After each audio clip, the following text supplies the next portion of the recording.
Iya. Kira-kira apa nih strategi kamu berikutnya terhadap mereka berdua? Kalau yang strategi saya di Angel Dia sama Billy ini kan fokus mereka UM. Fokus mereka UM, saya sih selalu Tahun ini? Iya, mereka fokusnya ke UM. Saya sih sering ngomong ke mereka, kalau kita mau UM kan kita harus punya kaki. Fokuslah ke rekrutan dulu, karena rekrutan ini pertama butuh waktu, karena terus aja lain. Kalau masalah dirimu sendiri, kamu gampang memotivasi diri sendiri, tinggal kamu memotivasi orang lain. Jadi yang dia sama Teddy ini, ya mungkin karena saya juga sih, saya suruh mereka cari orang, akhirnya hancurnya di pribadi mereka saya. Karena pengalaman saya, agent yang saya yang sebelumnya itu pribadinya dapat, kakinya nggak dapat. Itu masih mungkin nggak rekrut bulan ini untuk mencapai UN? Masih bisa. Ya. Dan untuk kerja pribadinya, bukan kamu bisa confident nggak dia bisa kerja pribadi? Kalau menurut saya mau motivasi dia dari kakinya dia. Kan sekarang Indonesia punya perlu seperti juga, satu kaki satu case. Ya. Paling nggak dia dapat 4 orang, satu case. Paling nggak dia suka oh berarti bisa saya nih. Mungkin dia akan termotivasi karena yang sedikit nggak tahu strategi saya sih gitu. Jadi mulai memotivasinya dari bawahnya dulu. Dari bawah itu Iya. kalau kakinya sudah oke kan sih, wih, kalau saya dari UN, saya bisa ngomong syarat UN ini tahun depan itu kayak gini lagi. Kan kamu kan mau mencapai AN kan semua UN. Yes. Tahun depan bisa jadi balik lagi Ke aturan awal. aturan lama. Saya nggak mungkin jadi paling nggak mumpung sekarang lagi kamu kejarlah UN dengan cara yang lama sekarang. Good. Tadi mau tanya apa?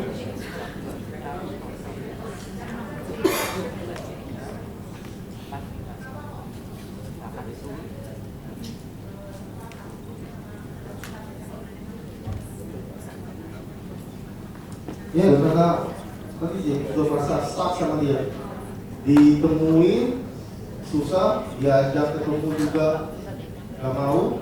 Jadi saya merasa timang saya kasih target tinggi, ntar mau dengan pengaruh targeting. Kata saya nggak akan achieve gara-gara bolongnya di kita, makanya saya nggak berani kata kita target tinggi. Jadi saya kurangi, jadi kalau mungkin dia kebuka tahun ini ya targeting saya akan naik. Jadi saya main aman supaya targeting seminim mungkin. Pertanyaan saya gini, kamu punya target nggak? Pada diri kamu? Kalau pribadi ada, yaitu sebenarnya saya ingin target pribadi untuk dia pribadi sebenarnya di sisi sebenarnya.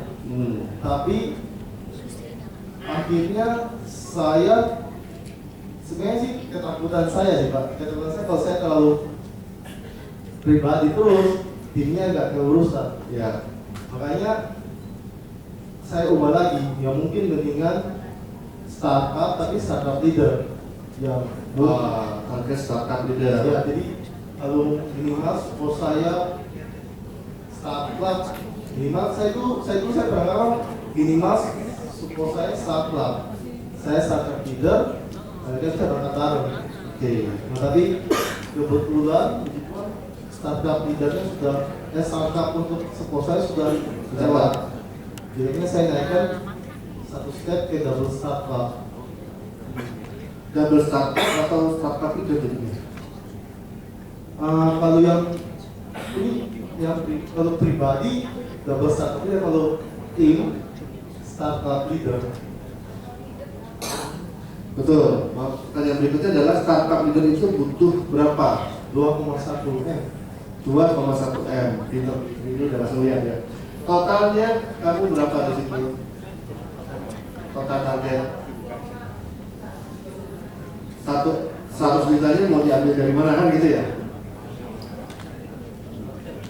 Ya karena yang target yang saya buat ini, ya saya ngomong itu target yang saya sudah potong.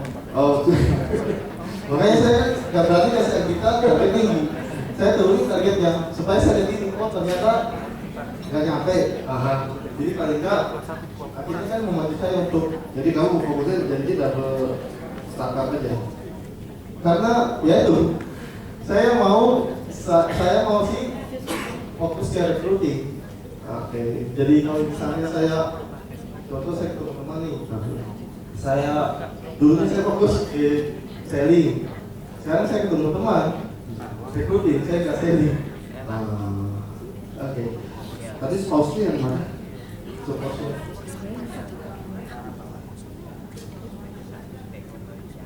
Makanya tadi saya bingung targetnya ini target yang dikurangi atau target yang dilebihkan. Apa? Target yang ini, target yang kita sunat atau target yang kita sesuai dengan kita punya keinginan. Sesuai dengan yang kamu inginkan dong. Maksudnya sunat. Maksudnya kan katanya tadi targetnya ini kita turunin supaya Itu yang agent. ya makanya saya kan target ini saya kurangi supaya kalau misalnya dia bisa lebih ya saya naik omset saya.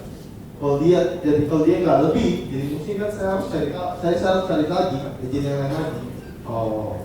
Jadi memang target sekarang ini Ini kayaknya target yang apa adanya ya? iya, yang maksudnya sekarang Yang harusnya sudah apa? ada. Saya berpikiran kira-kira orang ini punya siapa lagi niche-nya. Kalau saya merasa orang ini nggak ada niche-nya lagi, sudah ini dia sudah start, saya langsung tutup targetnya. Terus ya nanti saya setelah itu aja. Nanti saya harus mencari lagi orang lain lagi. Ya makanya kenapa targetnya sudah 20%, saya nggak naik lagi, saya rasa mungkin orang ini sudah start. Ya, jadi dia target apa adanya bu. Dan ditampilkan. Jadi ya dua kan itu ya udah segitu. Dia kalau Harusnya ini bukan target yang target saya 3M jatuhkan ke 2,5. Karena teman-teman bilang target sama realita itu kan nggak turun. Makanya saya bingung targetnya yang saya buat ini harus dilebihkan supaya turun. Terus saya nge-press supaya sesuai dengan realitas, terus saya harus kerjanya di mana? berarti gini, kamu harus tahu dulu kriterianya yang dinaikkan itu karena apa, yang diturunkan karena apa. Ada yang bisa jelasin nggak yang tadi kita ceritakan? Karena ada yang dinaikin lebih turun juga. Sebetulnya esensinya apa sih harus dinaikin 20%, ada yang turunin. Itu apa sih? Iya, iya. Nah,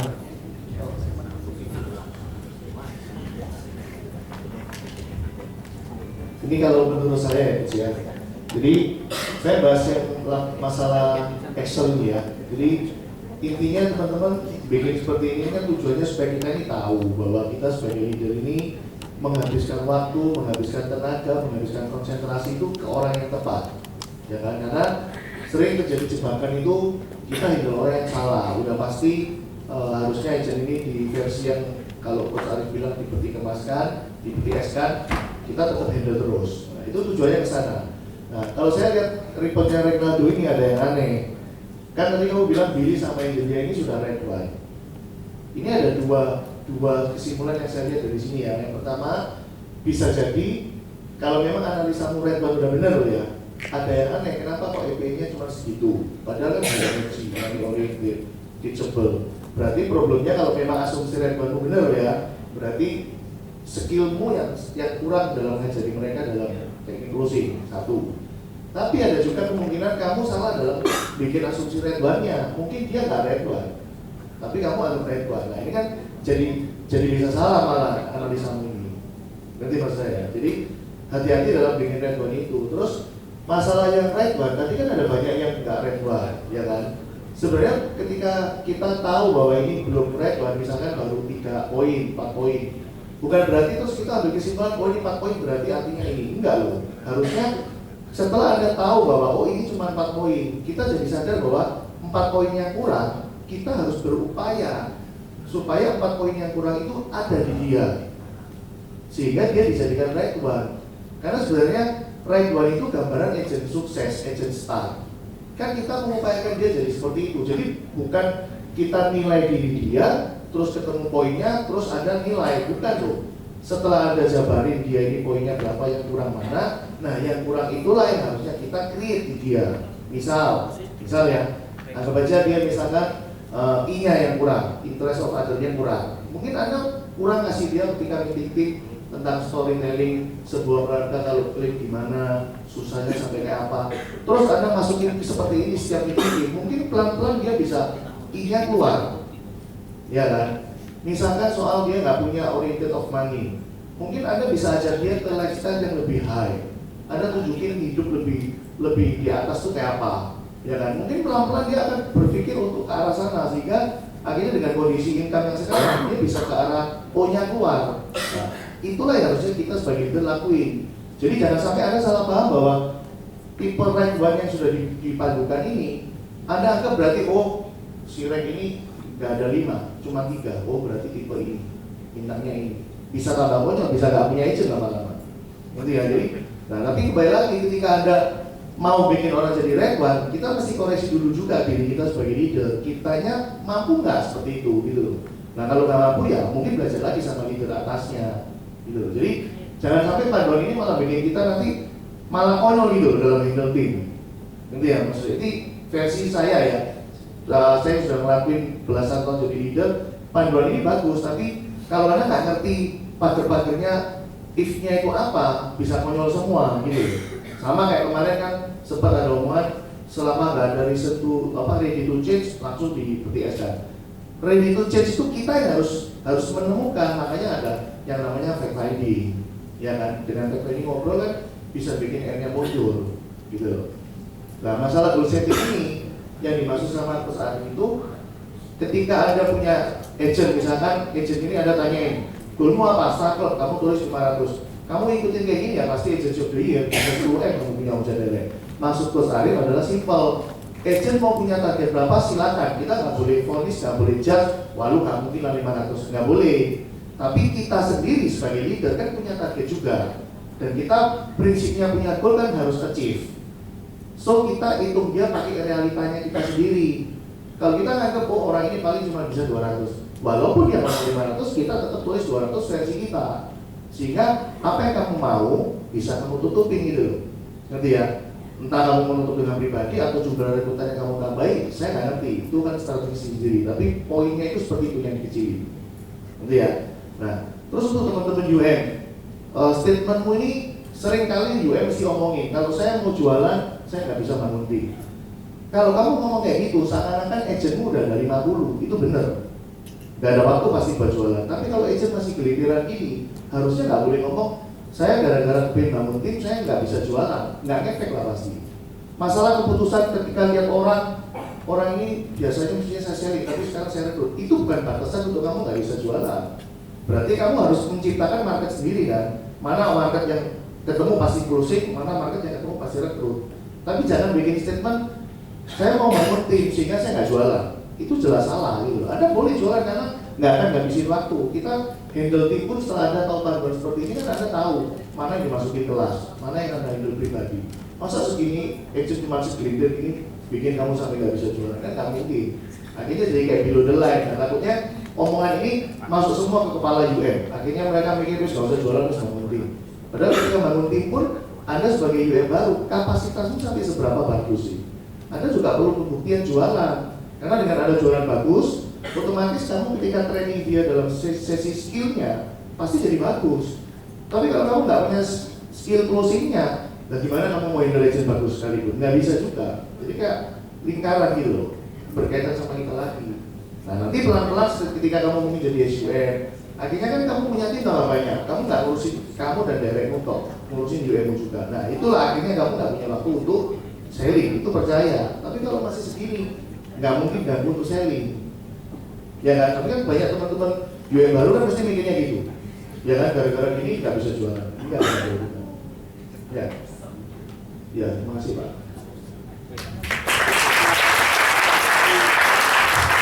Terima kasih Pak Yogi. Banyak sekali tadi ya, bagus tadi komentarnya. Yang terutama yang terakhir itu juga saya juga berpikir tinggal pengaturan kayak manajemennya dulu Pak, sebelum memutuskan nggak bisa jualan, bisa jualannya. Gitu. Sebetulnya bisa, kalau misalnya ada kayak manajemennya itu bisa diatur, gitu ya. Seperti itu. Ada lagi? Yang lain komentarnya?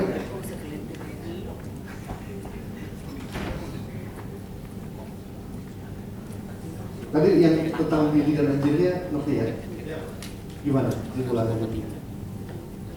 Yang Pak Wibi tadi bilang? Ya, untuk yang ini sama dilihatnya, saya rasa ya harus dimantapkan di produk knowledge-nya dulu awal. Oke. Produk knowledge, terus ajarin cara juga. Jadi, kalau saya sih lihat dulu, saya contohin. Yang kedua, saya mulai mengatakan produk knowledge-nya dulu. Setelah di produk knowledge, kita pergi ketemu orang.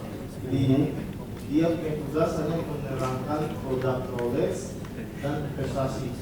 Yaitu gerakan proposal. Ada tanggapan dari nasabah apa? Saya jawab. Nanti setelah pulang kita review lagi. Nah, ketiga, yang tadi saya ngomong bagian saya yang presentasi yang produk yang ilustrasinya, dia yang jawab kalau nasabahnya nanya tentang apa, kasih objection apa, dia yang jawab. Nah, setelah itu kita selesai itu lagi dan di tempat saya mungkin tidak bisa.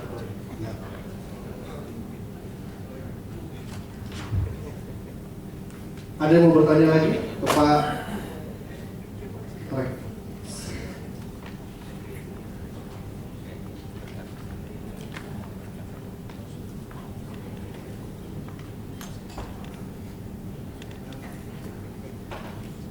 Kalau nggak ada, saya kasih waktu kalian 10 menit dengan pasangannya ya, saling mengecek, saling meng-coaching, saling membahas. Bisa? Ya, silakan 10 menit. 10 menit, 5 menit bahas kerjaan temannya. Mana yang perlu apa yang mau dibahas? Seperti tadi caranya. Dilihat dari lain-lainnya, dilihat dari kata-katanya, dilihat dari masalah sistem.